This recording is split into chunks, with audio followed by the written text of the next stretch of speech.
দেশে ফিরে ফুলের ভালোবাসায় সিক্ত বেগম খালেদা জিয়া পথে পথে নেতাকর্মীর ঢল। ১৭ বছর পর মাতৃভূমি ডক্টর জুবাইদা, অল্প সময়ের মধ্যে তারেক রহমানেরও ফেরার আশা। রাখাইনে নতুন প্রশাসনের সর্বস্তরে রোহিঙ্গাদের প্রতিনিধিত্ব চায় বাংলাদেশ। জাতিসংঘের মাধ্যমে জানানো হয়েছে আরাকান আর্মিকে, বললেন নিরাপত্তা বিষয়ক উপদেষ্টা।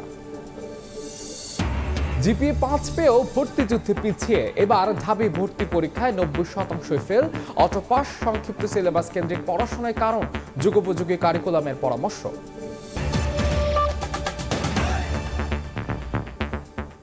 সকালের সময় সঙ্গে আছে আমি মাহাদ ইসলাম ধ্রুব। শুরুতেই ভারত পাকিস্তান প্রসঙ্গ। পাল্টাপাল্টি হামলায় উত্তপ্ত ভারত পাকিস্তান। বুধবার পাকিস্তানের আজাদ কাশ্মীর ও অন্যান্য জায়গায় ক্ষেপণাস্ত্র হামলা চালিয়েছে ভারত। এতে শিশুসহ ৮ জন নিহত ও ৩৫ জন আহত হয়েছেন। হামলার দায় স্বীকার করেছে নয়াদিল্লি। পাল্টা জবাবে ভারতীয় সেনাবাহিনীর একটি ব্রিগেড, সদর দফতর ও চেকপোস্ট ধ্বংসের দাবি করেছে ইসলামাবাদ। এদিকে ভারতে হামলাকে লজ্জাজনক আখ্যা দিয়েছেন মার্কিন প্রেসিডেন্ট ডোনাল্ড ট্রাম্প।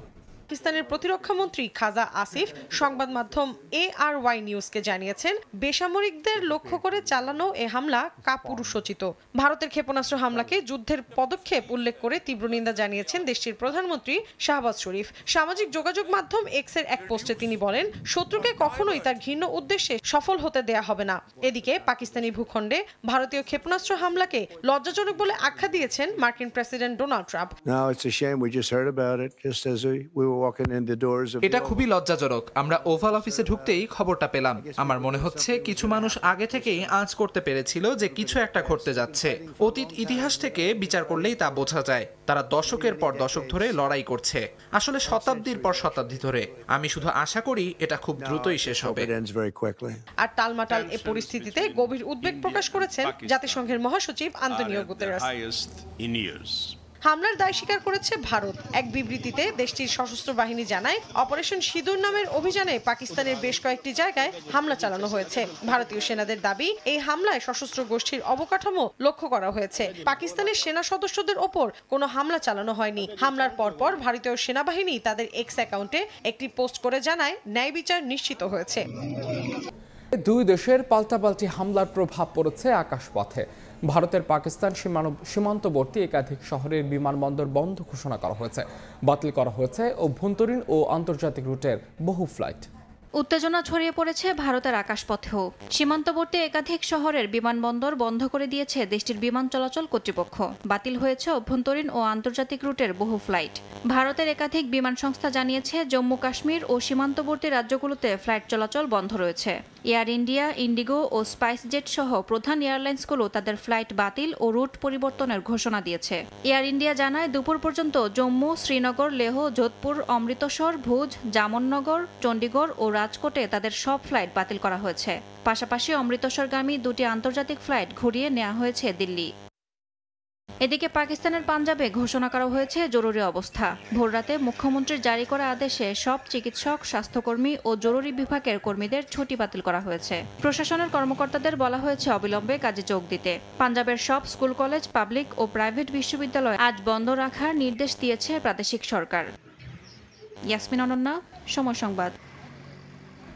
এবার দেশের খবর।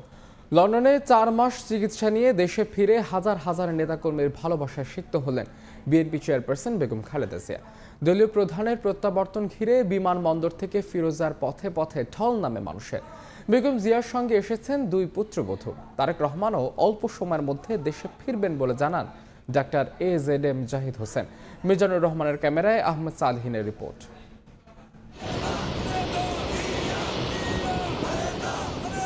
সকাল 10:40 বেগম খালেদা জিয়াকে বহনকারী কাতারের রয়্যাল এয়ার অ্যাম্বুলেন্স হজরত শাহজালাল আন্তর্জাতিক বিমানবন্দরের রানওয়ে ছুতেই উচ্ছ্বাসে ফেটে পড়েন বিএনপি নেতাকর্মীরা। 2 পুত্রবধূকে নিয়ে বিমানবন্দর থেকে বের হওয়ার সময় তৈরি হয় আবেগঘন পরিবেশ। যুক্তরাজ্যে 4 মাস চিকিৎসা শেষে ঢাকায় ফেরেন বিএনপি চেয়ারপারসন। বিমানবন্দরে তাকে স্বাগত জানান দলের মহাসচিব মির্জা ফখরুল সহ জ্যেষ্ঠ নেতারা। বেগম জিয়ার সঙ্গে দেশের মাটিতে 17 বছর পর পা রাখেন তার পুত্রবধূ তারেক রহমানের সহধর্মিণী ডাক্তার জুবাইদা রহমান। সঙ্গে ছিলেন ছোট ছেলে প্রয়াত আরাফাত রহমান কোকোর স্ত্রী সৈয়দা শামিলা রহমান সিথি। বাসার উদ্দেশ্যে রওনা দেওয়ার সময় বিমানবন্দরের ৮ নম্বর গেটে উপস্থিত গণমাধ্যম কর্মীদের দিকে হাত নেড়ে শুভেচ্ছা জানান সাবেক প্রধানমন্ত্রী। এদিকে দলীয় নেত্রীকে অভ্যর্থনা জানাতে পথে পথে তখন জনস্রোত। নেতাকর্মীর ঢল পেরিয়ে গুলশানে বাসা ফিরোজা অভিমুখী ছুটতে থাকে বেগম জিয়ার গাড়িবহর। ভিড় সামলাতে নিরাপত্তায় নিয়োজিত সেনা ও বিমান বাহিনী সহ আইন শৃঙ্খলা রক্ষা বাহিনীর সদস্যদের বেশ বেগ পেতে হয়। বিমানবন্দর সড়কে ওঠার পর নিয়ন্ত্রণহীন হয়ে পড়ে পরিস্থিতি। ফুটপাত থেকে কর্মীরা নেমে আসেন মূল সড়কে। দলের কর্মীদের আবেগ ও ভালোবাসার কাছে হার মানে সব নির্দেশনা। জাতীয় ও দলীয় পতাকা হাতে বেগম জিয়াকে অভ্যর্থনা জানান তারা। এ সময় অনেকটা স্থবির হয়ে পড়ে বিমানবন্দর থেকে গুলশান পর্যন্ত সড়ক। এর আগে বিএনপি মহাসচিব গণমাধ্যমে জানান, বেগম জিয়ার দেশে প্রত্যাবর্তনে গণতন্ত্র উত্তরণের পথ সহজ হবে। আমাদের জন্য জাতির জন্য আজকে আনন্দের দিন। তার দেশে ফিরে আসা এটা আমাদের গণতন্ত্রের উত্তরণের পথকে আরো সহজ করবে, দেশকে বৈষম্যহীন একটা পরিস্থিতির দিকে নিয়ে যেতে সহযোগিতা করবে। বিমানবন্দর থেকে গুলশানে বাসভবনের সামনেও তখন নেতাকর্মীদের উপচে পড়া ভিড়। একই গাড়িতে ছিলেন বিএনপি নেত্রী ও তার 2 পুত্রবধূ। বাসার ভেতরে অপেক্ষমান স্বজনরা স্বাগত জানান তাদের। 2020 সালের পর প্রথমবারের মতো গাড়ি থেকে নেমে হেঁটেই বাসায় প্রবেশ করেন বেগম খালেদা জিয়া। বিএনপি নেত্রীর ব্যক্তিগত চিকিৎসক AZM জাহিদ হোসেন জানান, দেশবাসীর দোয়ায় অনেকটা সুস্থ হয়ে দেশে ফিরেছেন বেগম জিয়া। ডাক্তার জুবাইদুর রহমানের দেশে ফেরা রাজনীতিতে গুরুত্ব বহন করবে উল্লেখ করে তিনি জানান, বিএনপির ভারপ্রাপ্ত চেয়ারম্যান তারেক রহমানও দেশে ফিরবেন অল্প সময়ের মধ্যে। অনেকটা শারীরিক মানসিকভাবে সুস্থ হয়ে উনি ফিরত এসছেন। জুবাইদুর রহমান আজকে এসছেন, সেই দিন বেশি দূরে নয় যেই দিন ভারপ্রাপ্ত চেয়ারম্যান জনাব তারেক রহমান দেশে প্রত্যাবর্তন করবে। বেগম জিয়ার আগমনে তার বাসার সামনেও নেতাকর্মীদের উপস্থিতিতে আনন্দঘন পরিবেশ তৈরি হয়। আহমেদ সালেহিন, সময় সংবাদ, ঢাকা। এদিকে বেগম খালেদা জিয়ার আগমনে উচ্ছ্বসিত দলের নেতাকর্মীরা। তারা বলছেন, চেয়ারপারসনের উপস্থিতি দলকে আরও শক্তিশালী ও ঐক্যবদ্ধ করবে। ধ্রুব ব্যানার্জিকে সঙ্গে নিয়ে সানভীর রূপলের রিপোর্ট। ক্যামেরায় ছিলেন সাইফুল ইসলাম, ওমর ফারুক ও মোবারক শুভ।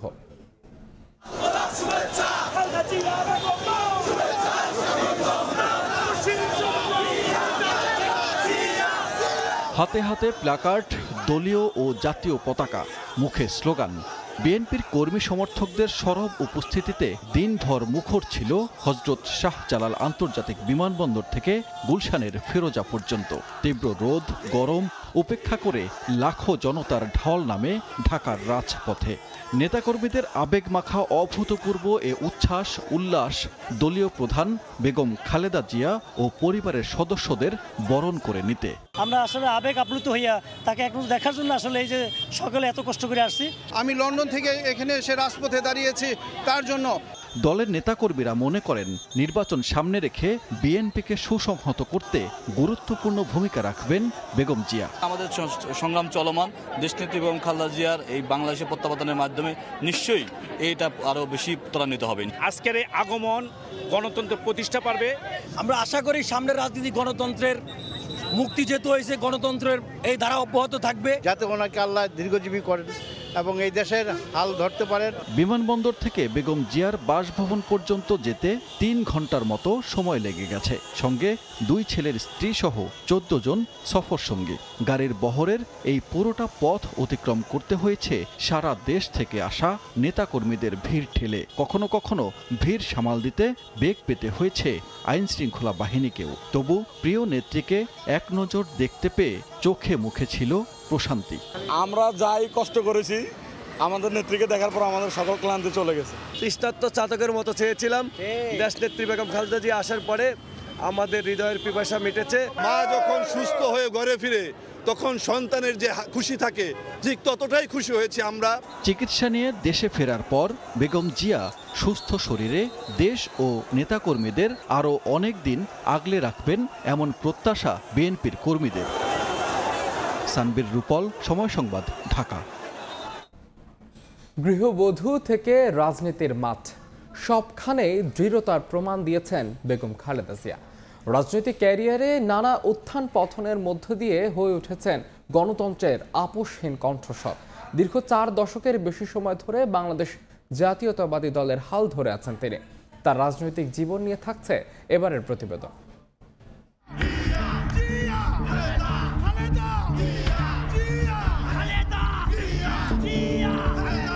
বাংলাদেশের রাজনীতির ইতিহাসে এক উজ্জ্বল নাম বেগম খালেদা জিয়া, যিনি শুধু একজন সাবেক প্রধানমন্ত্রী নন, গণতন্ত্র পুনরুদ্ধারের আন্দোলন, রাজনৈতিক সংগ্রাম ও আপোষহীন নেতৃত্ব তাকে নিয়ে গেছে অনন্য উচ্চতায়। ৪১ বছর ধরে বাংলাদেশ জাতীয়তাবাদী দল বিএনপির হাল ধরে আছেন বেগম জিয়া। গৃহবধূ থেকে রাজনীতির মাঠ, দলকে আগলে রেখে প্রমাণ দিয়েছেন তার দৃঢ়তা। 2 বার পূর্ণাঙ্গ, 1 বার সংক্ষিপ্ত সময়ের জন্য প্রধানমন্ত্রীর দায়িত্ব পালন করেন বেগম জিয়া। বিএনপি চেয়ারপারসনের রাজনৈতিক ক্যারিয়ারও সংগ্রাম মুখর।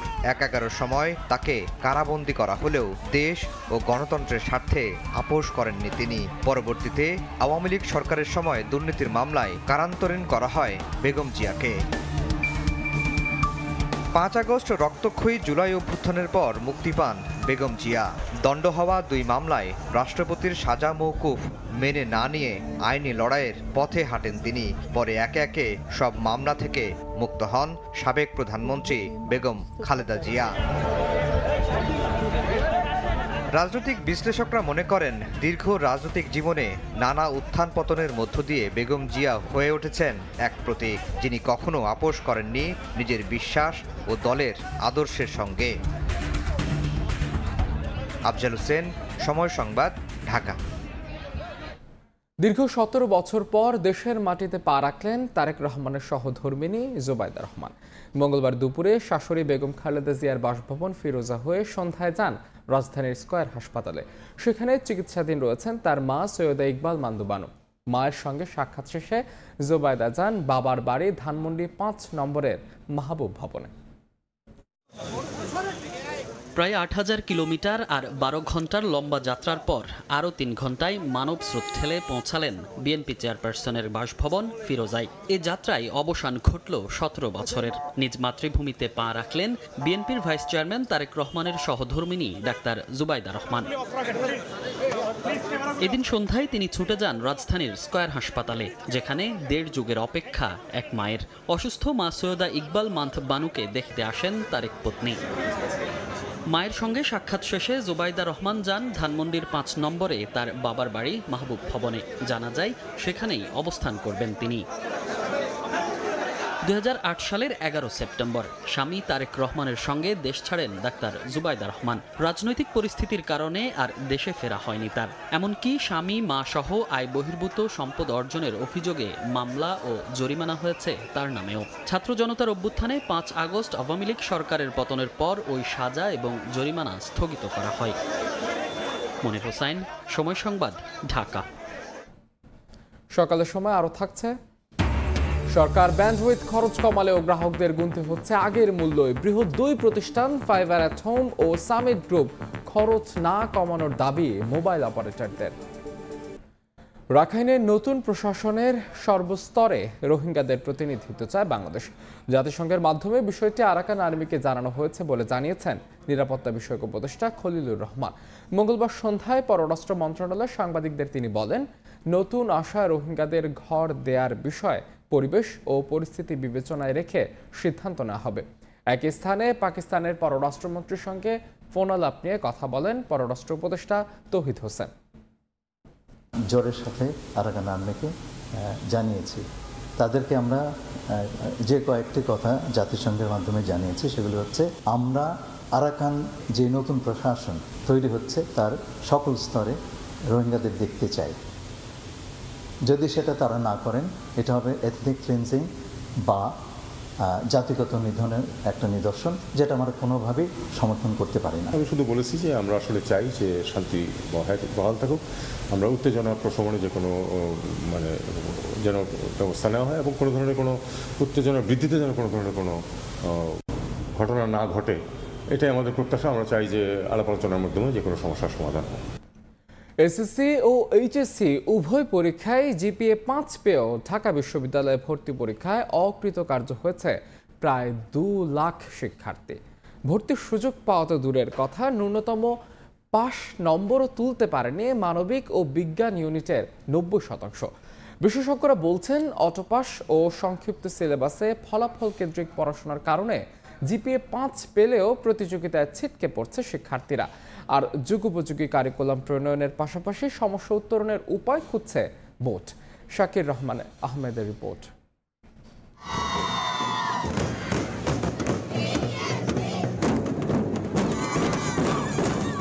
2001 সালে এসএসসি আর 2003 সালে এইচএসসি পরীক্ষায় চালু হয় জিপিএ পদ্ধতি। প্রথম বছর সারা দেশে মাত্র 76 জন জিপিএ 5 পেয়েছিলেন। তবে সবশেষ এসএসসির ফলাফলে সর্বোচ্চ এই গ্রেড অর্জন করেছেন 1,82,129 জন শিক্ষার্থী। 2 দশকের ব্যবধানে জিপিএ 5-এর এমন ছড়াছড়ি খুশির সংবাদ হলেও বিশ্ববিদ্যালয় ভর্তি পরীক্ষা সহ বিভিন্ন প্রতিযোগিতামূলক পরীক্ষায় জিপিএ 5 প্রাপ্তরা কতটুকু যোগ্যতার স্বাক্ষর রাখতে পারছেন এই প্রশ্নের উত্তর খুঁজতে গেলে সামনে আসে বেশ কিছু হতাশাব্যঞ্জক চিত্র।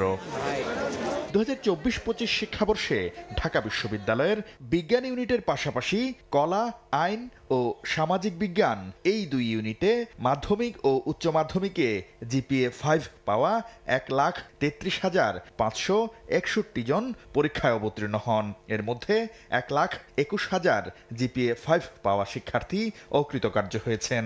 উভয় ইউনিটে অকৃতকার্যের হার 90%-এর বেশি। বিশেষজ্ঞরা বলছেন বিগত সরকারের সময়ে শিক্ষার মানের তুলনায় ফলাফলকে গুরুত্ব দেয়া, উত্তরপত্র মূল্যায়নে শিথিলতা দেখানো, নম্বর বাড়িয়ে দেওয়ার প্রবণতার ফলে শিক্ষার্থীরা ভালো ফলাফল করেও প্রতিযোগিতামূলক পরীক্ষায় ছিটকে পড়ছে। শিক্ষণ ঘাটতি আছে, তার প্রভাব কিন্তু আমরা এখন দেখতে পাচ্ছি। করোনার সময় যে শিক্ষণ ঘাটতি ছিল, ঢাকা বিশ্ববিদ্যালয়ে ভর্তি পরীক্ষা দেখেন 95%-এর মতো তারা আমাদের যে প্রত্যাশিত স্কোর সেটি পায়নি। তারা অ্যাটলিস্ট তারা পাস নম্বরটাও পেতে সক্ষম হয়নি। এটা কিন্তু দুটো প্রভাবের উপর, একটা হলো করোনা আর একটা হলো আমাদের যে শর্ট সিলেবাস পরীক্ষা নেওয়া, প্লাস হলো যে আমরা অটো পাসের যে তার ফল কিন্তু আমরা শিক্ষণ ঘাটতি দেখতে পাচ্ছি। আর চলতি বছর নম্বর বাড়িয়ে দিয়ে পাশের হার ও জিপিএ 5 বাড়ানোর প্রবণতা থেকে সরে এসে প্রকৃত মাপকাঠিতে দক্ষতা নির্ণয়ের কথা জানিয়েছে বাংলাদেশ আন্তঃশিক্ষা বোর্ড সমন্বয় কমিটি। গ্রেস দেওয়া, প্রশ্নের হলে সুবিধা পাওয়া, উত্তরপত্র মূল্যায়নে বিশেষ নির্দেশনা দেওয়া, যেখানে নম্বর দেওয়া, তার পার্সেন্টেজ বাড়াতে হবে। 90 আপ, 97, 95 এই যদি একটা বোর্ডের পার্সেন্টেজ হয়। ফলাফলের পাশাপাশি শিক্ষার মান, শিক্ষার্থীর কাঙ্ক্ষিত যোগ্যতা ও দক্ষতা নিশ্চিতে যুগোপযোগী কারিকুলাম ও বাস্তবসম্মত মূল্যায়ন পদ্ধতি প্রবর্তনের পরিকল্পনা করছে কর্তৃপক্ষ। প্রকৃত হারটা কত সেটা দেখার জন্য আমরা বোর্ডের যেটা দায়িত্ব সেখানে সেই অংশটা আমরা পালন করছি।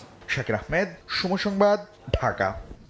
সরকারের ঘোষণা অনুযায়ী ব্যান্ডউইথ কেনা এবং সঞ্চালনে খরচ কমেছে মোবাইল অপারেটরদের, অথচ গ্রাহককে ডাটা কিনতে হচ্ছে আগের দামে। কারণ হিসেবে মোবাইল অপারেটররা বলছে সরকারের ঘোষণা মেনে বৃহৎ 2 প্রতিষ্ঠান সামিট এবং ফাইবার অ্যাট হোম তাদের ক্ষেত্রে কোনো খরচ কমায়নি। এর সত্যতা স্বীকার করেছে সামিট। তবে ফাইবার অ্যাট হোম বলছে ব্যান্ডউইথ ও মোবাইল উভয় সেবায় খরচ কমানো হয়েছে। শুভ খানের রিপোর্ট। দেশের 13 কোটি ইন্টারনেট গ্রাহকের কথা মাথায় রেখে গেল 22 মার্চ ব্যান্ডউইথের দাম 10% কমায় রাষ্ট্রায়ত্ত প্রতিষ্ঠান বাংলাদেশ সাবমেরিন কেবল কোম্পানি। এরপর আন্তর্জাতিক গেটওয়ে স্তরে ব্যান্ডউইথের দাম 10% এবং সঞ্চালন পর্যায়ে 15 থেকে 20% খরচ কমানোর ঘোষণা দেয় এ খাতের বৃহৎ 2 বেসরকারি প্রতিষ্ঠান সামিট এবং ফাইবার অ্যাট হোম। 3 স্তরে খরচ কমায় মোবাইল অপারেটরদের ইন্টারনেটের দাম কমাতে বারবার তাগাদা দিচ্ছে সরকার, তাতে সাড়া নেই। আগের দামেই মোবাইল ডাটা কিনতে হচ্ছে গ্রাহকদের। উইকলি একটা প্যাকেজ ব্যবহার করতাম, সেটার দাম 4 বার বেড়েছে। এখন আমি ওই প্যাকেজটা ব্যবহার করছি না, এখন অন্য একটা প্যাকেজ ব্যবহার করছি। টাকাটা যদি একটু কমানো হতো তাহলে মনে হয় সবার জন্যই ভালো হতো আর কি। অপারেটর সূত্র বলছে আইআইজি পর্যায়ে প্রতি এমবিপিএস ব্যান্ডউইথে বিটিআরসি নির্ধারিত দাম 350 টাকা হলেও আইএসপিরা কেনে 200 টাকায়, আর মোবাইল অপারেটররা কেনে 150 থেকে 160 টাকায়। ব্যান্ডউইথ কেনা কিংবা সঞ্চালনে ফাইবার অ্যাট হোম ও সামিটের দাম কমানোর ঘোষণার 2 সপ্তাহ পার হলেও মোবাইল অপারেটরদের খরচের কোনো হেরফের হয়নি। কমাচ্ছে দাম বা এটা কিন্তু আমরা এখনো পাইনি। এটা যখন পাবো তখন না বুঝতে পারবো যে কি করা যায়। ঘোষণার কথা শুনেছি, বাট আমরা সে ধরনের কোনো কমিউনিকেশনস কিন্তু এখনো পাইনি। এখন সেটার উপর বেসিস করে আমি কি কিছু ডিক্লেয়ার করতে পারবো? অপারেটরদের বক্তব্যের সত্যতা মিলল সামিট কমিউনিকেশনসের বিবৃতিতে। প্রতিষ্ঠানটি বলছে মোবাইল নয়, শুধু ব্রডব্যান্ড সেবায় ব্যান্ডউইথ এবং সঞ্চালন খরচ কমানো হয়েছে। তবে ফাইবার অ্যাটম বলছে ব্রডব্যান্ড এবং মোবাইল সেবায় কার্যকর হয়েছে নতুন দর। যখন ঘোষণা দিচ্ছি তখন থেকে আমরা কার্যকর শুরু করেছি আর কি। শুধু মোবাইল না, এক্সেস লেয়ারে যারা আমাদের কাস্টমার, যারা মানে আইআইজি, আইটিসি এবং এনটিটেনের কাস্টমার, তারা অবশ্যই সুবিধা পাচ্ছে। বিটিআরসি বলছে এ বিষয়ে কাজ চলছে। দেশের এখনো 90% মানুষ মোবাইল ইন্টারনেটটা ব্যবহার করে, মোবাইল ব্রডব্যান্ড যেটাকে বলি, ওইটার প্রাইসও কমাতে হবে, সেটা নিয়েও আমরা কাজ করছি। দেশে ব্যান্ডউইথ আমদানি করে 7টি আইটিসি প্রতিষ্ঠান, পাইকারিভাবে তা বিক্রি করে 34টি আইআইজি অপারেটর, আর ফাইবার সেবা দেয় 6 প্রতিষ্ঠান। এই 3টি সেবাই দেয় সামিট এবং ফাইবার অ্যাটম। শুভ খান, সময় সংবাদ, ঢাকা। সকালের সময় আরও থাকছে। বরেন্দ্র সেচ প্রকল্পে গভীর নলকূপের পানির বেশি দামে নেয়ার অভিযোগ, বিপাকে কৃষক, খোড়া যুক্তি অপারেটরদের ব্যবস্থা নেওয়ার আশ্বাস কর্তৃপক্ষের। দেশের 13তম সিটি কর্পোরেশন হতে যাচ্ছে বগুড়া পৌরসভা। স্থানীয় সরকার বিভাগ এরই মধ্যে বিষয়টি নিয়ে কাজ শুরু করেছে। স্থানীয় প্রশাসন বলছে গণবিজ্ঞপ্তি প্রকাশের পর যাচাই বাছাই শেষে দ্রুত জারি হবে প্রজ্ঞাপন। শাহাদুল ইসলামের ছবিতে আব্দুল্লাহ আওয়ালের রিপোর্ট। ৭০ বর্গ কিলোমিটার আয়তনের বগুড়া পৌরসভায় 21টি ওয়ার্ডে 10 লাখ মানুষের বসবাস। শিল্প কারখানা, মেডিকেল কলেজ, তারকামানের হোটেল, আন্তর্জাতিক মানের ক্রিকেট স্টেডিয়াম ও চলাচল উপযোগী বিমানবন্দর রয়েছে এ জেলায়। এছাড়া সিটি কর্পোরেশন প্রতিষ্ঠা বিধিমালা 2010 অনুযায়ী জনসংখ্যা ও বার্ষিক আয়ের সব শর্ত পূরণ করেছে বগুড়া পৌরসভা। সর্বশেষ গত 28 এপ্রিল বগুড়া সদর ও শাহজাহানপুর উপজেলার 57টি মৌজার নাম, জেএল নম্বর, ডাক নম্বর সহ বগুড়া পৌরসভাকে সিটি কর্পোরেশনে উন্নতি করতে গণবিজ্ঞপ্তি প্রকাশ করেছে জেলা প্রশাসন। বগুড়া পৌরসভাকে প্রজ্ঞাপন জারি করে দ্রুত সিটি কর্পোরেশন করার দাবি এলাকাবাসীর। বগুড়া যখন সিটি কর্পোরেশন হয়ে যাবে, আমি তখন মনে করি যে আমাদের নারী উদ্যোক্তার জন্য তো বটেই, সাধারণ মানুষদের জন্য অনেক সুযোগ সুবিধা এখানে আমরা পাবো। বিভিন্ন ব্যবসায়িক প্রতিষ্ঠান চলে আসবে এখানে। তখন ব্যবসায়িক প্রতিষ্ঠান থেকে যদি সরকার ট্যাক্স নেয়, তাহলে আমার মনে হয় জনগণের উপরে কিছুটা হলেও কমবে এবং রাস্তাঘাট প্রশস্ত হবে, তখন আরও আমাদের ব্যবসায় প্রসার ঘটবে। বিভিন্ন ছোট ছোট শহরগুলোও সিটি কর্পোরেশন রূপান্তরিত করলেও বগুড়াকে তারা করেনি। এটা অনেকটা প্রতিহিংসামূলকভাবেই আমরা ইতিমধ্যে শুনেছি, এটা গণশুনানিও হবে এবং আমরা জামাতের পক্ষ থেকেও আমাদের নিজস্ব কিছু প্রস্তাবনাও আছে। অর্থনৈতিক বলেন, রাজনৈতিক বলেন, ভৌগোলিক অবস্থান বলেন, শিল্প, খাদ্যশস্য, সর্বদিক থেকেই বগুড়া অত্যন্ত একটা গুরুত্বপূর্ণ ভূমিকা পালন করে। স্থানীয় প্রশাসন বলছে গণবিজ্ঞপ্তি প্রকাশের পর যাচাই বাছাই করে দ্রুত জারি হবে প্রজ্ঞাপন। পৌরসভার যত নাগরিক আছে তাদের মতামত বা কোনো আপত্তি যদি থাকে তাহলে লিখিত আকারে মাননীয় জেলা প্রশাসক স্যারের নিকট দাখিল করবেন এবং সেটার শুনানি অন্তে নিষ্পত্তি করা হবে এবং নিষ্পত্তি শেষে আমরা সেটা সামারি আকারে মিনিস্ট্রিতে পাঠিয়ে দিব। এটি একটা ঐতিহ্যবাহী জেলা, কুণ্ড সিভিলাইজেশনের। এখানে আপনার ভৌগোলিকভাবে এবং বাণিজ্যিকভাবে দুটোই এটা গুরুত্বপূর্ণ একটা জেলা। তো সেই সব কিছু বিবেচনা করে আমরা এটা সিটি কর্পোরেশন করার জন্য প্রস্তাব দিই। 1876 সালের 1 জুলাই 9টি ওয়ার্ড নিয়ে গঠিত হয় বগুড়া পৌরসভা। আব্দুল আউয়াল, সময় সংবাদ, বগুড়া। রাজশাহীর বাণিজ্যিক ভবনগুলোতে নেই পর্যাপ্ত পার্কিং ব্যবস্থা। বাধ্য হয়ে সড়কে যানবাহন রাখতে হয় ভবন ব্যবহারকারীদের। এ কারণে নগরীতে সৃষ্টি হচ্ছে তীব্র যানজট। নগর পরিকল্পনাবিদরা বলছেন, নীতিমালা না মানা ও কর্তৃপক্ষের উদাসীনতার কারণে পার্কিং ছাড়া বহুতল বাণিজ্যিক ভবন নির্মাণ হচ্ছে। আব্দুস সালামের ছবিতে শাহিন আলমের রিপোর্ট। রাজশাহী উন্নয়ন কর্তৃপক্ষের আরডিএ মার্কেটে দোকান রয়েছে প্রায় 700টি। প্রতিদিন এখানে হাজার হাজার মানুষ কেনাকাটা করতে আসেন। মার্কেটের পেছনের দিকে নামকাওয়াস্তে গ্যারেজ থাকলেও তা ব্যবহার হয় না। সামনের সড়কে যানবাহন রাখায় সৃষ্টি হচ্ছে যানজট। একই অবস্থা রাজশাহীর অন্য মার্কেটগুলোর। বেশিরভাগের নেই পার্কিং সুবিধা। ক্রেতারা বাধ্য হয়ে সড়কের উপর যানবাহন পার্কিং করছেন, আর যানজটের ভোগান্তি পোহাচ্ছে নগরবাসী। এখানে আশপাশে পার্কিং করার জায়গায় তো নাই, এলাকায় রাস্তার ধারে এখানে রাখতে হয়। রাস্তাঘাটে যেই দোকানগুলো বসেছে যার কারণে আমাদের মেন রোডে উঠতে হচ্ছে হাঁটার জন্য। রাস্তার মাঝখানে রিক্সা দাঁড়িয়ে যাবে, বাইক দাঁড়িয়ে যাবে, আমাদের রাস্তা চলাচলের সমস্যা হয়। নগরবাসীরা বলছেন বাণিজ্যিক ভবন নির্মাণের অনুমতি নেওয়ার সময় পার্কিং বাধ্যবাধকতা থাকলেও সেটি মানা হয় না, আবার সংশ্লিষ্ট কর্তৃপক্ষ দেখভাল করেন না। অপরিকল্পিত নগরায়নের কারণে নগরীর এমন বেহাল দশা। গ্যারেজের সবাই গাড়ি রাখে না, যে যেখানে পাচ্ছে সেখানে গাড়ি রেখে দিচ্ছে। গাড়ি ঘোড়া দাঁড় করে থাকার কারণে রাস্তার মধ্যে একটা গ্যাঞ্জাম সৃষ্টি হচ্ছে। রোড অ্যাক্সিডেন্ট হচ্ছে বেশি, মানে হঠাৎ করে রিক্সা ধাক্কা লাগলো, পড়ে গেল। নগর পরিকল্পনাবিদরা বলছেন নীতিমালা না মানা ও কর্তৃপক্ষের উদাসীনতার কারণে পার্কিং ছাড়া বহুতল বাণিজ্যিক ভবন নির্মাণ করা হচ্ছে। কমার্শিয়াল বিল্ডিংগুলোর জন্য বলে দেওয়া আছে যে অবশ্যই তাদের নিজস্ব পার্কিং ফ্যাসিলিটি থাকতে হবে, আন্ডারগ্রাউন্ড হোক অথবা সেটা তাদের সারফেস পার্কিংও হতে পারে, সেটা বলে দেওয়া আছে। সেই স্ট্যান্ডার্ড যদি মেনটেন করা হয় তাহলেই কিন্তু এই সমস্যা এড়ানো সম্ভব হবে। অনেক সময় ভবন নির্মাণ করার সময় অথবা করার পরে ব্যত্যয় করে তাদের আর্থিক সুবিধা নেওয়ার চেষ্টা করে। এই জাতীয় অভিযোগ কখনো কখনো আমাদের কাছে আসে। আমরা এই অভিযোগগুলো দূর করার জন্য ম্যাজিস্ট্রেটের নির্দেশে, ম্যাজিস্ট্রেটের উপস্থিতিতে উচ্ছেদ অভিযান পরিচালনা করি। বাণিজ্যিক ভবন নির্মাণের সময় সিটি কর্পোরেশন, রাজশাহী উন্নয়ন কর্তৃপক্ষ ও ফায়ার সার্ভিসের কাছ থেকে অনুমতি নিতে হয়। শাহিন আলম, সময় সংবাদ, রাজশাহী। বরেন্দ্র বহুমুখী উন্নয়ন কর্তৃপক্ষের গভীর নলকূপের অপারেটররা নানা অজুহাতে কৃষকদের কাছ থেকে নির্ধারিত মূল্যের চেয়েও সেচের পানি বেশি দামে নিচ্ছেন। ফসল ফলাতে অনেকটা বাধ্য হয়ে বাড়তি দামে সেচের পানি নিচ্ছেন চাষিরা। অপারেটররা অতিরিক্ত টাকা নেয়ার কথা স্বীকার করলেও জানান নানা অজুহাতের কথা। অভিযোগ পেলে ব্যবস্থা নেয়ার কথা জানান বরেন্দ্র বহুমুখী উন্নয়ন কর্তৃপক্ষ। বিস্তারিত সাইফুর রহমান রকির প্রতিবেদন। রাজশাহীর গোদাগাড়ী উপজেলার ইমামগঞ্জ গ্রামের কৃষক এন্তাজ আলী ৮ বিঘা জমিতে বোরো ধানের আবাদ করেছেন তিনি। কিন্তু বোরো মৌসুমের শুরুতেই বরেন্দ্র বহুমুখী উন্নয়ন কর্তৃপক্ষের গভীর নলকূপের অপারেটর নিয়োগ নিয়ে দেখা দেয় জটিলতা। এতে সময়মতো জমিতে সেচ দিতে না পারায় কমেছে উৎপাদন। তার অভিযোগ, সেচের পানি নিতে গুনতে হয়েছে নির্ধারিত মূল্যের চেয়ে অতিরিক্ত টাকা। পানি পাইনি, কম পাইছি দ্বীপের। দ্বীপের পানির স্কিমের দাম বেশি, বুঝছেন। আর ধান আমাদের জমিতে ফলানো হয়নি, কম হয়েছে, তাতে আমাদের লস। শুধু রাজশাহী নয়, একই অবস্থা নওগাঁ, নাটোর, বগুড়া, পাবনা ও চাঁপাইনবাবগঞ্জ সহ বিভাগের সব জেলায়। বরেন্দ্র অঞ্চলে প্রতি বছরই পানির স্তর নিচে নেমে যাওয়ায় সেচের পানির তীব্র সংকট দেখা দেয়।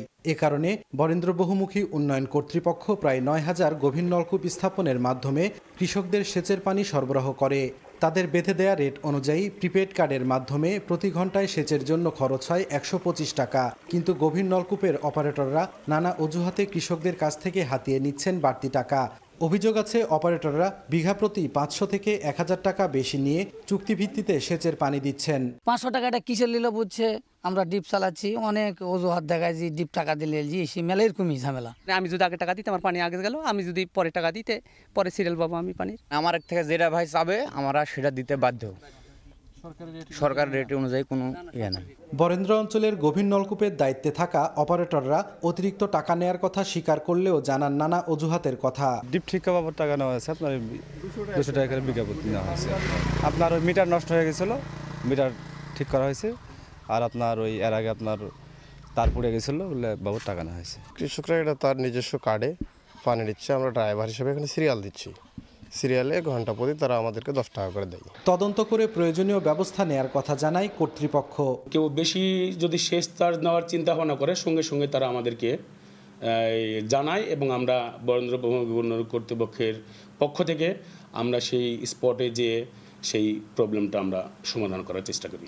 এই অঞ্চলে প্রায় ৫ লাখ কৃষকের ৩ লাখ হেক্টর জমিতে সেচের পানি সরবরাহ করে বরেন্দ্র বহুমুখী উন্নয়ন কর্তৃপক্ষ। সাইফুর রহমান রকি, সময় সংবাদ, রাজশাহী। রাজবাড়ীর বালিয়াকান্দিতে গড়াই নদীতে অবৈধভাবে বালু তোলার মহোৎসব চলছে। এতে হুমকির মুখে পড়েছে নদী তীরবর্তী বাড়িঘর ও ফসলি জমিসহ নানা স্থাপনা। স্থানীয়দের অভিযোগ, প্রভাবশালীরা ক্ষমতার অপব্যবহার করে বালু তুলে বিক্রি করছেন। আর ব্যবস্থা নেওয়ার আশ্বাস স্থানীয় প্রশাসনের। আশিকুর রহমানের রিপোর্ট। গড়াই নদী থেকে অবৈধ ড্রেজার মেশিন ও এক্সকেভেটর দিয়ে তোলা হচ্ছে বালু, ট্রাকে করে তা নেওয়া হচ্ছে অন্যত্র।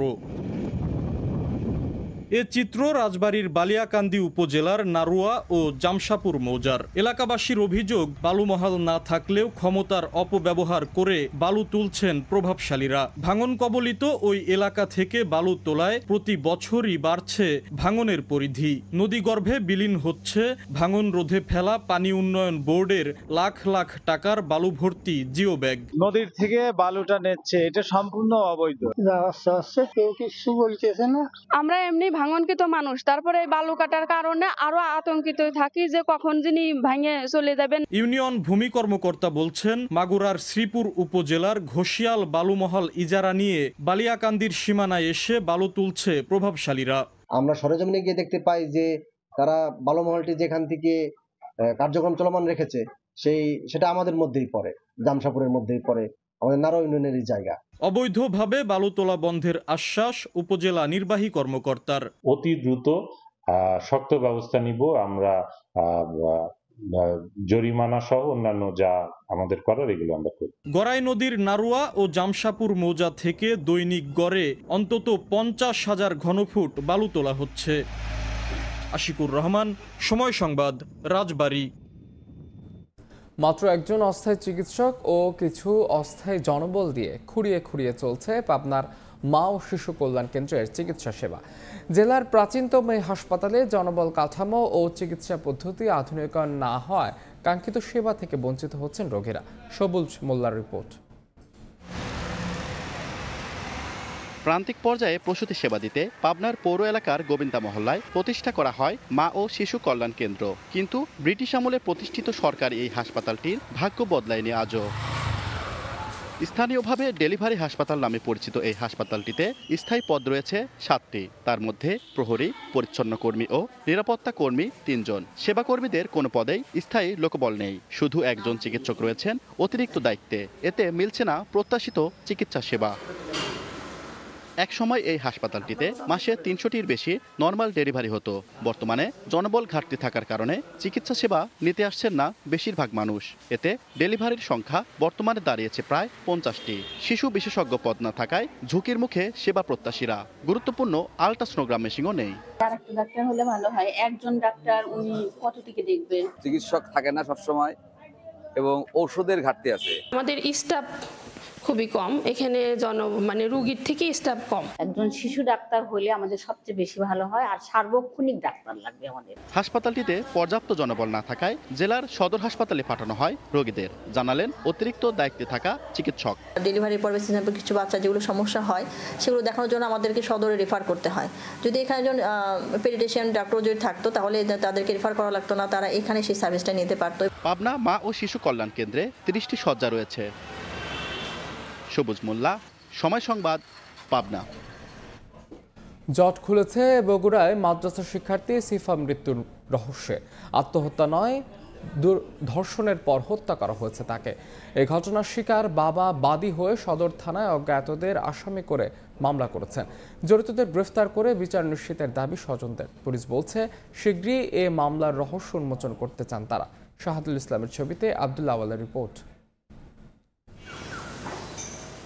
2023 সালের 18 সেপ্টেম্বর বগুড়া শহরের গোদারপাড়া তালিমুল কুরআন মহিলা মাদ্রাসার স্টোররুমে মেলে শিফা নামে 14 বছর বয়সী এক শিক্ষার্থীর মরদেহ। প্রাথমিকভাবে ঘটনাটি আত্মহত্যা হিসেবে ধরে নেয় সবাই। ঘটনার 1.5 বছর পর ময়নাতদন্ত প্রতিবেদনে মেলে চাঞ্চল্যকর তথ্য। পবিত্র কোরআনের হাফেজ শিফাকে ধর্ষণের পর হত্যা করা হয়েছে।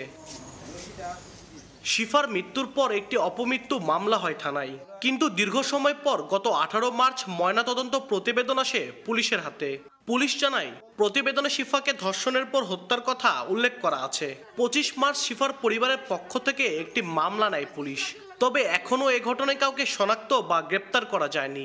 এ ঘটনায় জড়িতদের গ্রেপ্তারের দাবি স্বজনদের। আমি তো আমার মেয়েকে হারাই ফেলেছি, আর তো কোনোদিনই খুঁজে পাবো না, কিন্তু আপনাদের কাছে অনুরোধ আমার মেয়ের যেন সঠিক বিচার হয়। আমার একটা দাবি, আমি গরিব মানুষ, আমি ন্যায্য বিচার চাই।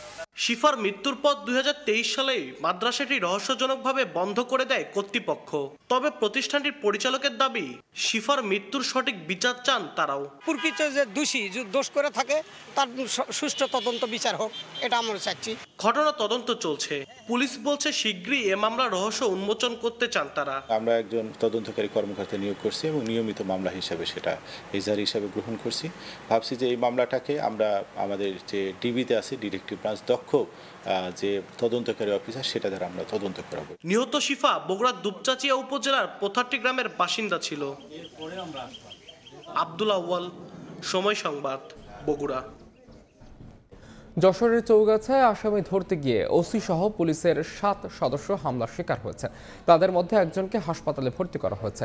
মঙ্গলবার সন্ধ্যায় উপজেলার মাকাপুর গ্রামে এ ঘটনা ঘটে। আহত পুলিশ সদস্যরা জানান, নিয়মিত মামলার আসামি ধরতে এসআই মেহেদি হাসান মারুফ ও এসআই উত্তমের নেতৃত্বে মাকাপুর গ্রামে অভিযানে যান। গ্রেফতার করা হয় সিয়াম নামের এক আসামিকে। এ সময় স্থানীয় কিছু দুষ্কৃতিকারী পুলিশের কাজে বাধা দেয় এবং আসামিকে ছিনিয়ে নেওয়ার চেষ্টা করে। খবর পেয়ে পুলিশ ওসি আনোয়ার হোসেন অতিরিক্ত ফোর্স নিয়ে ঘটনাস্থলে যান। এ সময় আসামিকে নিয়ে ফেরার পথে দুষ্কৃতিকারীরা ফের ওসি সহ পুলিশ সদস্যদের উপর হামলা করে। এতে ওসি সহ 7 পুলিশ সদস্য আহত হন।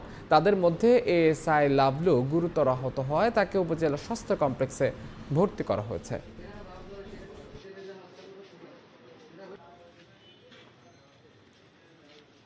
7 জন আমাদের এখানে আসেন, তার মধ্যে যদিও বেশিরভাগেরই সামান্য আঘাতপ্রাপ্ত হয়েছেন, কিন্তু একজন ওনার মাথায় আঘাত লেগেছে এবং উনি কিছুটা অসুস্থ বোধ করে, তাকে আমরা ভর্তি রেখেছি। আসামি ধরার জন্য মাকাপুর থানায় যায়, সেখানে সিয়াম নামের একজন মামলার ইধার নামীয় নিয়মিত মামলার আসামিকে আটক করে। আটক করার পরে কিছু দুষ্কৃতিকারীরা তাদেরকে তাদের কাজে বাধা দেয় এবং তাদেরকে সেটিয়ে। বাংলাদেশের হয়ে খেলতে ফিফার অনুমতি পেলেন কানাডা প্রবাসী ফুটবলার সমিত সোম। জুনের শুরুতেই আসছেন ঢাকায়।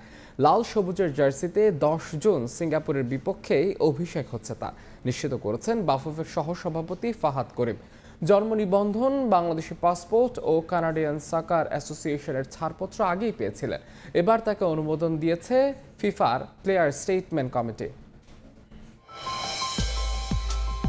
কেটে গেছে শঙ্কার কালো মেঘ। দেশের ফুটবলে আরও একটা স্বস্তির খবর। হামজার পর এবার লাল সবুজের জার্সিতে খেলবেন সমিত সোম। গেল 25 মার্চ মেঘের রাজ্য শিলং মাতিয়ে সবার মন জয় করে নেন হামজা দেওয়ান চৌধুরী। হামজাকে দেখেই বাংলার ফুটবলে আগ্রহী হন কানাডা প্রবাসী ফুটবলার সমিত সোম। 2020 সালে খেলেছেন কানাডা জাতীয় ফুটবল দলের হয়ে 2টি ম্যাচ। সম্প্রতি বাংলাদেশের হয়ে খেলার আগ্রহ প্রকাশ করলে তাকে দলে ফেরানোর কার্যক্রম শুরু করে ফেডারেশন। পাসপোর্ট না থাকায় সমিতকে লাল সবুজের জার্সিতে খেলানোর প্রক্রিয়াটা হয়ে ওঠে বেশ জটিল। তবে কঠিন সেই কাজটাই করে ফেলল বাফুফে। এএফসি এশিয়ান কাপ বাছাইয়ে নিজেদের প্রথম ম্যাচে ভারতের সঙ্গে ড্র করায় সিঙ্গাপুরের বিপক্ষে ম্যাচটা বেশ গুরুত্বপূর্ণ বাংলাদেশের কাছে। তাই তাকে পেতে একের পর এক চেষ্টা চালিয়ে গেছে ফেডারেশন। গেল 1 মে কানাডা সকার অ্যাসোসিয়েশনের ছাড়পত্র পাওয়ার পর কানাডায় অবস্থিত বাংলাদেশি কনসুলেটে পাসপোর্টের জন্য আবেদন করেছিলেন সমিত। পাসপোর্ট পাওয়ার পর চ্যালেঞ্জ ছিল ফিফার অনুমোদনের। শেষ পর্যন্ত সেটাও পেয়ে গেল বাফুফে। ফিফার পোর্টালে ওদের রেসপন্স এসেছে যে he has been cleared to play for Bangladesh. উনি এখন বাংলাদেশের জন্য খেলার he has the full authority and permission from FIFA. আমরা এখন ইমিডিয়েটলি আপনার এএফসি কোয়ালিফায়ার্সের যে বাংলাদেশ স্কোয়াড আছে সেখানে ওনার রেজিস্ট্রেশন করে ফেলবো এন্ড ওনার ক্লাবকে আমরা জানিয়ে দিব with the probable dates and everything and we will know exactly কখন আসবে ইনশাআল্লাহ উনি। 1 জুন ক্যাভেলরি এফসির হয়ে খেলা আছে সমিতের। 2 জুন কানাডা থেকে রওনা দেবেন বাংলাদেশের উদ্দেশ্যে। সিঙ্গাপুরের বিপক্ষেই লাল সবুজের জার্সিতে অভিষেক হচ্ছে তার। ওনার জুনের 1 তারিখে একটা খেলা আছে, সো আমার মনে হয় না ওই খেলার না মিস করে উনি আসবেন। তো আমার ধারণা 1 তারিখে খেলে কত 2 তারিখে রওনা দিবে। What is the probable flight এবং কত তাড়াতাড়ি ওনাকে আমরা বাংলাদেশে আনতে পারি ইনশাআল্লাহ। জুনের শুরুতে বাংলাদেশে এলেও অনুশীলনের কয়েকটা সেশন মিস করবেন সমিত সোম। পারভিন আক্তার, সময় সংবাদ। সকালের সময়ের শীর্ষ সংবাদগুলো জানিয়ে দিচ্ছে আরেকবার। দেশে ফিরে ফুলের ভালোবাসায় সিক্ত বেগম খালেদা জিয়া। পথে পথে নেতা কর্মীর ঢল। 17 বছর পর মাতৃভূমে ডাক্তার জুবাইদা। অল্প সময়ের মধ্যে তারেক রহমানেরও ফেরার আশা। এবং রাখাইনে নতুন প্রশাসনের সর্বস্তরে রোহিঙ্গাদের প্রতিনিধিত্ব চায় বাংলাদেশ। জাতিসংঘের মাধ্যমে জানানো হয়েছে আরাকান আর্মিকে, বললেন নিরাপত্তা বিষয়ক উপদেষ্টা।